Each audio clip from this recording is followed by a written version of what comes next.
നമുക്കിന്ന് മുട്ടയും പിന്നെ ബ്രെഡും വെച്ച് നല്ല അടിപൊളി സംഭവം ഉണ്ടാക്കിയെടുത്താലോ.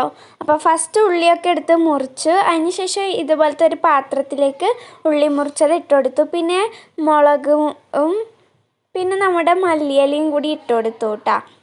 പിന്നെ ഞാൻ 2 മുട്ടയാണ് കേട്ടോ ഇവിടെ എടുത്തിട്ടുള്ളത്. അളവൊക്കെ നിങ്ങൾക്ക് കാണുമ്പോൾ മനസ്സിലാവുന്നതാണ്. ഞാൻ അളവ് പറയുന്നില്ല കേട്ടോ, കാരണം ഞാൻ ഈ ഒരു ഇതിൽ കിട്ടുന്ന അത്രയും ബ്രെഡ് ചെയ്യാൻ പറഞ്ഞിട്ടാണ് ചെയ്തത്. അങ്ങനെ 2 മുട്ടയിലും കുറച്ച് ഉപ്പിട്ട് ഇട്ട് എടുത്തു. അതിന് ശേഷം പിന്നെ മഞ്ഞൾപ്പൊടിയും പിന്നെ കുറച്ച് ചില്ലി ഫ്ലേക്സും ഇട്ട് കൊടുക്കുക.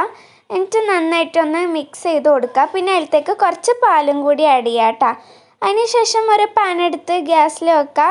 എന്നിട്ട് ബട്ടറോ അല്ലെങ്കിൽ എണ്ണയോ വെച്ചിട്ട് ഒന്ന് സ്പ്രെഡ് ചെയ്തതിന് ശേഷം നമുക്ക് ഈ ഒരു ബ്രെഡ് ആ ഒരു മുട്ടേൻ്റെ ബാറ്ററിൽ മുക്കിയിട്ട് ഇട്ട് കൊടുക്കാം. എനിക്ക് കുറച്ച് ആവേശം കൂടുതലായിപ്പോയി, അതുകൊണ്ട് എൻ്റെ ബ്രെഡൊക്കെ ഇങ്ങനെയായിരുന്നു. പിന്നെ ഞാൻ മയോണൈസും സോസൊക്കെ വെച്ച് അഡ്ജസ്റ്റ് ചെയ്തു. നല്ല സംഭവമാണ് കേട്ടോ. അപ്പോൾ ഇഷ്ടപ്പെട്ടാൽ ലൈക്ക് ചെയ്യാനും ഷെയർ ചെയ്യാനും സബ്സ്ക്രൈബ് ചെയ്യാനും മറക്കരുത്. ട്രൈ ചെയ്യണേ.